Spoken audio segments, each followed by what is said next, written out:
আমরা অধিকাংশ ক্ষেত্রে সাপ কামড় দিলে কোনো কিছু দিয়ে বাঁধন দিয়ে থাকি, কিন্তু রাসেল ভাইপারের কামড় নিশ্চিত হলে আক্রান্ত স্থানে গিট বা বাঁধন দিতে নিষেধ করা হয়েছে, কারণ বাঁধনের কারণে মাংসপেশির ভিতরে অতিরিক্ত রক্তক্ষরণ হয়ে অঙ্গহানি হতে পারে। বর্তমানে সারা দেশে রাসেল ভাইপার সাপটি নিয়ে সবাই এক ধরনের আতঙ্কের মধ্যে আছে। করোনা ভাইরাসের মতো ধীরে ধীরেই এই সাপটি সব জায়গায় ছড়িয়ে যাচ্ছে। বাংলাদেশের প্রধান 3টি বিষাক্ত সাপগুলোর মধ্যে রাসেল ভাইপারের বিষ সবচেয়ে বেশি বিষাক্ত হয়ে থাকে।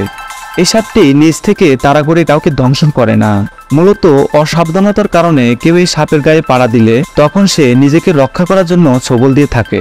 ইতিমধ্যেই বাংলাদেশে রাসেল ভাইপারের প্রতিষেধক বের হয়েছে। বিশেষজ্ঞদের মতে এই সাপ কামড়ালে প্রতিকার পাওয়ার কিছু উপায় আছে, যেগুলো হলো দংশিত অঙ্গ নড়াচড়া করা যাবে না, পায়ে দংশন করলে সাথে সাথে বসে যেতে হবে, হাঁটাচলা করা যাবে না, হাতে দংশন করলে হাত নড়াচড়া করা থেকে বিরত থাকতে হবে, কারণ হাত পায়ের নড়াচড়ায় মাংসপেশির সংকোচনের ফলে বিষ দ্রুত রক্তের মাধ্যমে শরীরে ছড়িয়ে বিষক্রিয়া হতে পারে। আক্রান্ত স্থান সাবান দিয়ে আলতোভাবে ধুতে হবে অথবা ভেজা কাপড় দিয়ে মুছে ফেলতে হবে। শরীরে ঘড়ি, অলংকার বা তাবিজ লাগানো থাকলে সাথে সাথে খুলে ফেলতে হবে।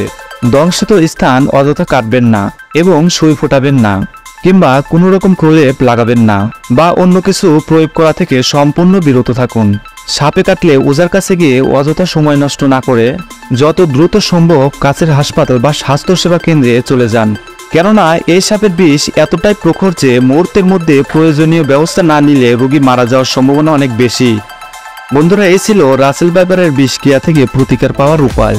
স্বাস্থ্য সম্পর্কিত আরও অনেক তথ্য পেতে আমাদের এই চ্যানেলটি এখনই সাবস্ক্রাইব করে রাখুন।